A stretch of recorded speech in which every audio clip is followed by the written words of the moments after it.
असली मित्रता वह एक छोटी सी झोपड़ी थी। एक छोटा सा दिया झोपड़ी के एक कोने में रखा अपने प्रकाश को दूर दूर तक फैलाने की कोशिश कर रहा था, लेकिन एक कोने तक ही उसकी रोशनी सीमित होकर रह गई थी। इस कारण झोपड़ी का अधिकतर भाग अंधकार में डूबा था। फिर भी उसकी यह कोशिश जारी थी कि वह झोपड़ी को अंधकार रहित कर दे। झोपड़ी के कोने में टाट पर दो आकृतियां बैठी कुछ फुसफुस कर रही थीं।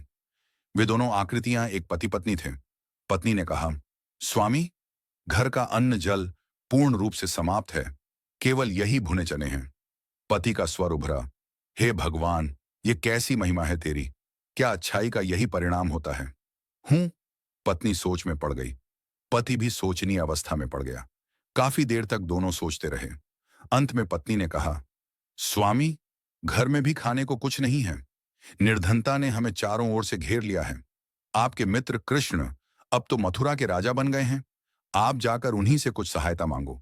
पत्नी की बात सुनकर पति ने पहले तो कुछ संकोच किया, पर फिर पत्नी के बार बार कहने पर वह द्वारका की ओर रवाना होने पर सहमत हो गया। सुदामा नामक उस गरीब आदमी के पास धन के नाम पर फूटी कौड़ी भी ना थी और ना ही पैरों में जूतियां। मात्र एक धोती थी जो आधी शरीर पर और आधी गले में लिपटी थी। धूल और कांटों से भरे मार्ग को पार कर सुदामा द्वारका जा पहुंचा। जब वह कृष्ण के राजभवन के द्वार पर पहुंचा तो द्वारपाल ने उसे रोक लिया। सुदामा ने कहा, मुझे कृष्ण से मिलना है। द्वारपाल क्रुद्ध होकर बोला, दुष्ट महाराज, कृष्ण कहो।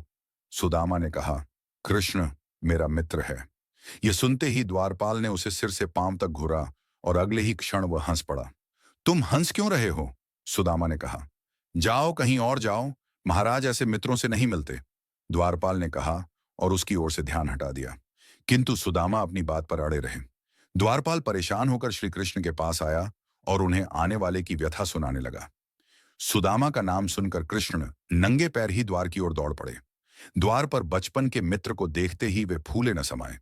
उन्होंने सुदामा को अपनी बाहों में भर लिया और उन्हें दरबार में ले आए। उन्होंने सुदामा को अपनी राजगद्दी पर बिठाया। उनके पैरों से कांटे निकाले पैर धोए। सुदामा मित्रता का यह रूप प्रथम बार देख रहे थे। खुशी के कारण उनके आंसू रुकने का नाम नहीं ले रहे थे। और फिर कृष्ण ने उनके कपड़े बदलवाए। इसी बीच उनकी धोती में बंधे भुने चनों की पोटली निकलकर गिर पड़ी। कृष्ण चनों की पोटली खोलकर चने खाने लगे। द्वारका में सुदामा को बहुत सम्मान मिला, किंतु सुदामा फिर भी आशंकाओं में घिरे रहे, क्योंकि कृष्ण ने एक बार भी उनके आने का कारण नहीं पूछा था। कई दिन तक वे वहां रहे और फिर चलते समय भी ना तो सुदामा उन्हें अपनी व्यथा सुना सके और ना ही कृष्ण ने कुछ पूछा। वह रास्ते भर मित्रता के दिखावे की बात सोचते रहे। सोचते सोचते हुए वे अपनी नगरी में प्रवेश कर गए। अंत तक भी उनका क्रोध शांत न हुआ, किंतु उस समय उन्हें हैरानी का तेज झटका लगा जब उन्हें अपनी झोपड़ी भी अपने स्थान पर न मिली। झोपड़ी के स्थान पर एक भव्य इमारत बनी हुई थी। यह देखकर वे परेशान हो उठे। उनकी समझ में नहीं आया कि यह सब कैसे हो गया। उनकी पत्नी कहाँ चली गई?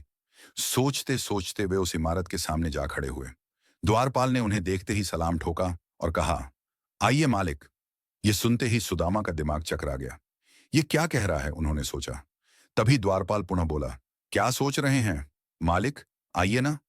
ये मकान किसका है? सुदामा ने अचकचाकर पूछा। क्या कह रहे हैं मालिक, आप ही का तो है। तभी सुदामा की दृष्टि अनायास ही ऊपर की ओर उठती चली गई। ऊपर देखते ही वह और अधिक हैरान हो उठे। ऊपर उनकी पत्नी एक अन्य औरत से बात कर रही थी। उन्होंने आवाज दी। अपना नाम सुनते ही ऊपर खड़ी सुदामा की पत्नी ने नीचे देखा और पति को देखते ही वह प्रसन्न चित्त होकर बोली, आ जाइए स्वामी, यह आपका ही घर है। यह सुनकर सुदामा अंदर प्रवेश कर गए। पत्नी नीचे उतर आई तो सुदामा ने पूछा, यह सब क्या है? पत्नी ने कहा, कृष्ण कृपा है स्वामी। क्या? सुदामा के मुंह से निकला। अगले ही पल वे सब समझ गए। फिर मन ही मन मुस्कुराकर बोले, छलिया कहीं का, शिक्षा। मित्रों, मित्र वही है जो मित्र के काम आए।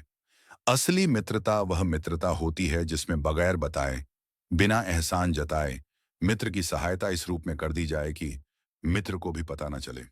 जैसा उपकार श्री कृष्ण ने अपने बाल सखा सुदामा के साथ किया।